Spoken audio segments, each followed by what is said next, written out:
Saya Jerry Fanda dari kelompok pengertian siklus karbon. Siklus karbon adalah siklus biokimia di mana karbon dipertukarkan antara biosfer, geosfer, hidrosfer, dan atmosfer bumi. Objek astronomis lainnya bisa jadi memiliki siklus karbon yang hampir sama meskipun hingga kini belum diketahui. Dalam siklus ini terdapat 4 reservoir karbon utama yang dihubungkan oleh jalur pertukaran reservoir tersebut adalah atmosfer, biosfer, transterrestrial, atau biasanya termasuk pula fresh water system, dan material non-hayati organik seperti karbon tanah. Lautan termasuk karbon anorganik, terlarut, dan biota laut, hayati dan non-hayati. Dan sedimen termasuk bahaya bakar fosil. Pengerakan tahuan karbon, bertukaran karbon antara reservoir terjadi karena proses-proses kimia, fisika, geologi, dan biologi yang bermacam-macam. Lautan mengandung kolam aktif karbon terbesar dekat permukaan bumi. Namun demikian laut dalam bagian dari kolam ini mengalami pertukaran yang lambat dengan atmosfer.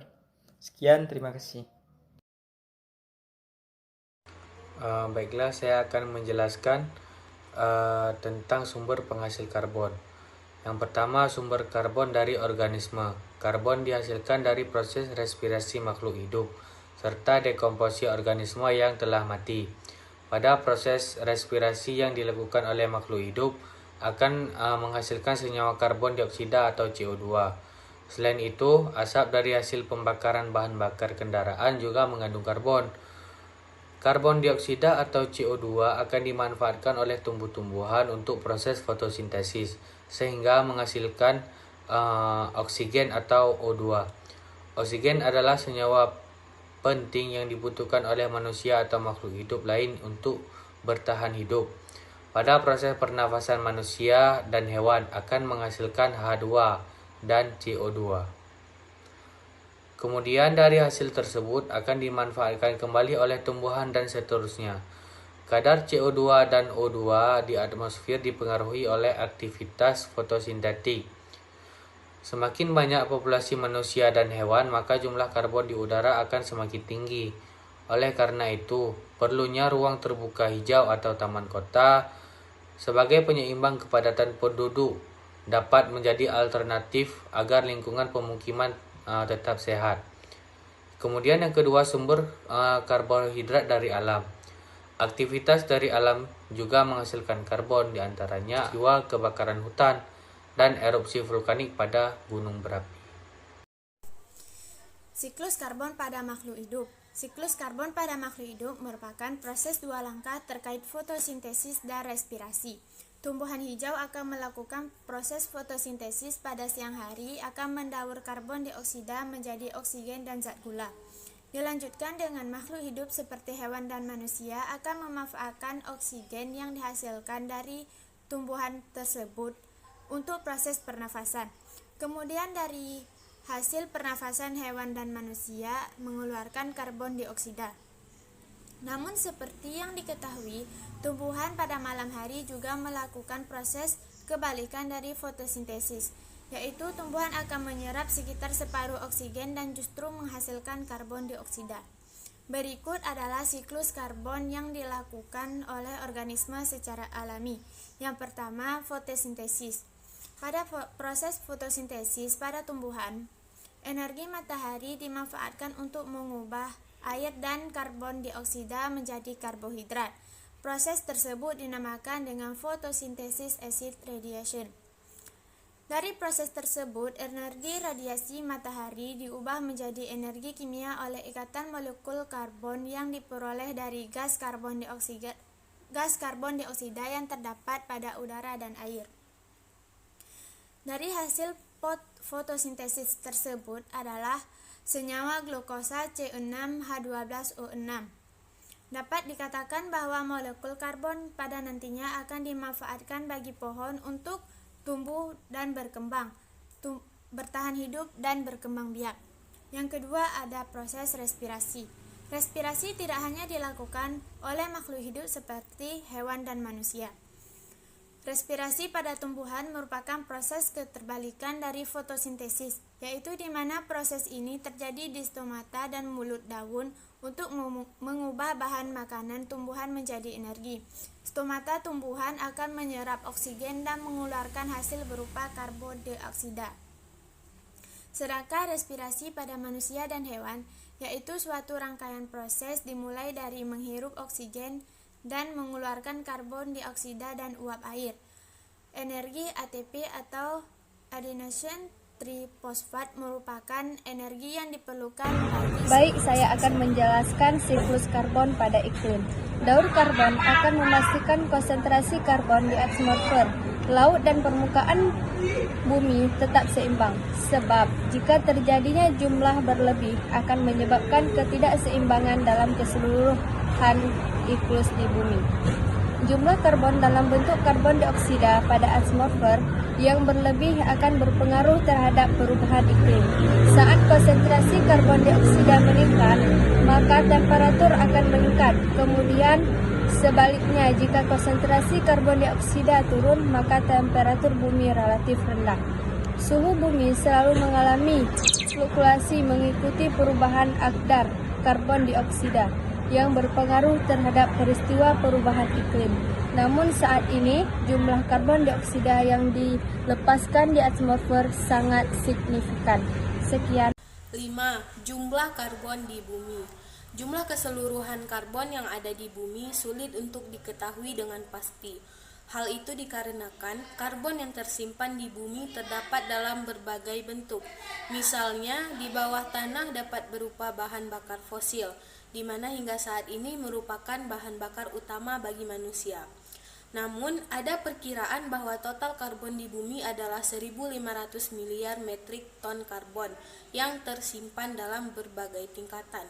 Selain ditemukan di udara, sekitar lebih dari 41 miliar metrik ton karbon juga tersimpan di bawah permukaan laut.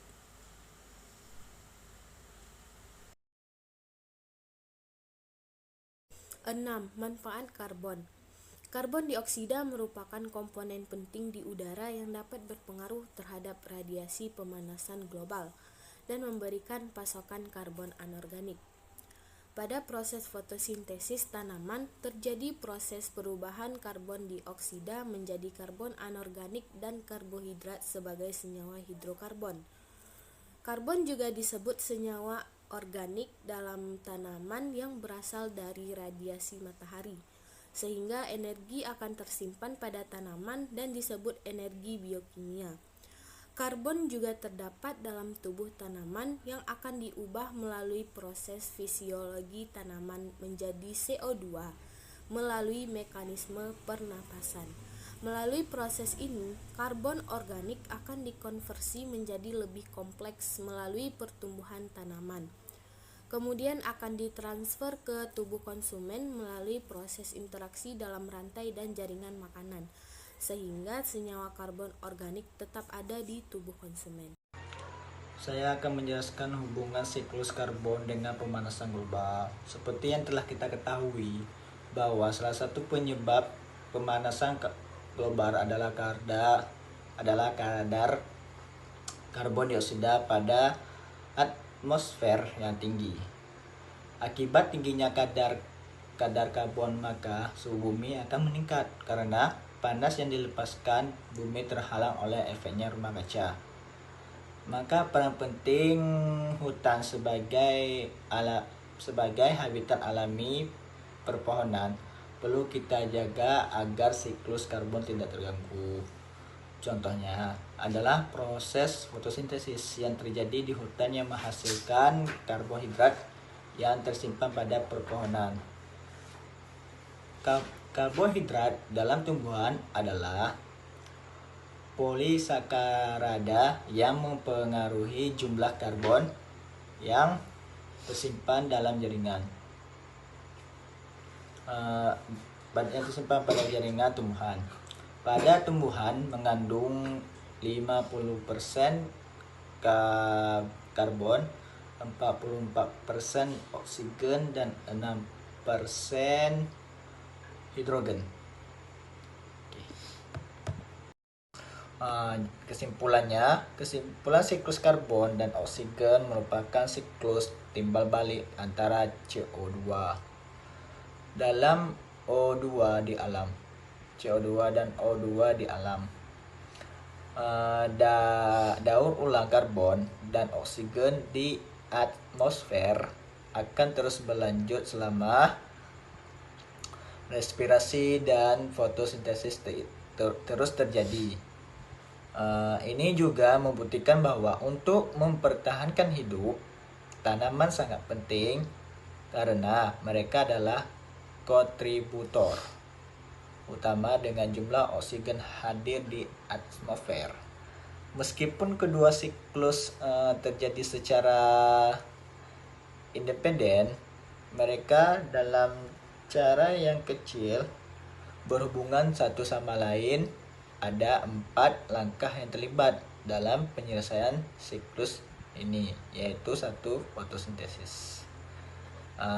Formula untuk fotosintesis adalah CO2 plus atau tambah H2O tambah cahaya dan menghasilkan CH2O